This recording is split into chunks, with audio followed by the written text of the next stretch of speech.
We perform some audit work the public won't see, but for good reason.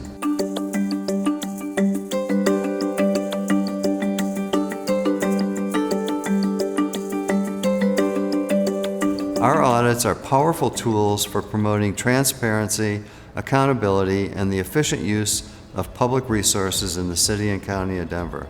However, not all audit work is made public. In this month's episode of Ask the Auditor, we're discussing why some audit work remains confidential. Most of our audits are shared publicly, like the ones you can find on our website. We also conduct publicly available audits in which some information remains confidential. When this happens, we let the public know that some information was removed and only shared with those with a need to know. And sometimes we have audit work that is entirely confidential. The main reason some audit work remains confidential is the inclusion of sensitive or legally protected information. There is some information that, if made public, could put the city or people at risk. We see this often for cybersecurity and IT audits. In fact, we have a small team that primarily does this work. We audit different city agencies and look for technology-related risks. Our audits may review a department's IT systems, the status of their infrastructure, security vulnerabilities, technology failure risks, and other possible technology issues. Once fieldwork is done, if there are things to improve, we'll provide recommendations that the agency can decide or decide not to implement. We cite best industry practices and offer recommendations on how agencies can do better.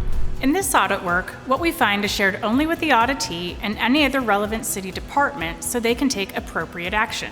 The findings are also shared with the audit committee. When agencies know an audit related to cybersecurity, information technology, or safety will remain confidential, they are reassured knowing we are not trying to advertise vulnerabilities. If sensitive information were made public in an audit, a bad actor could take advantage of the situation in various ways. They could hack into an agency's unsecure Wi-Fi server and gain access to personally identifiable information of city staff or the public. They could gain access to a department's financial records.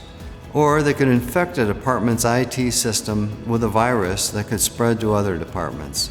These are risks we want to avoid. I've conducted many confidential IT audits of city agencies. We've found some are doing a good job managing their information technology. Others have improvements to make. They often welcome our audits because we can help flag areas of improvement, security gaps, and potential vulnerabilities. We all share the same goal of protecting the city from bad actors, confirming the city is managing its information technology effectively, and ensuring the safety of city staff and the public from threats. Since the audit work remains confidential, city departments are reassured they can address areas of improvement without feeling exposed. It's possible an audit may start as confidential, but due to findings, may become public. We recently audited the Denver Zoo for outdated infrastructure.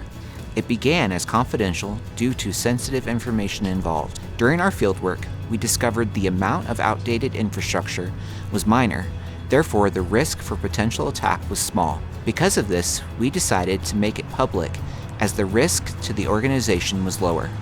All of this is based on professional judgment. Sometimes part of an audit is public and part of it is confidential.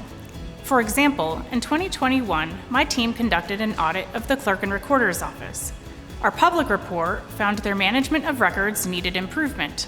However, specific details remained confidential because it involved personally identifiable information. We were able to share our findings while still protecting people's private information.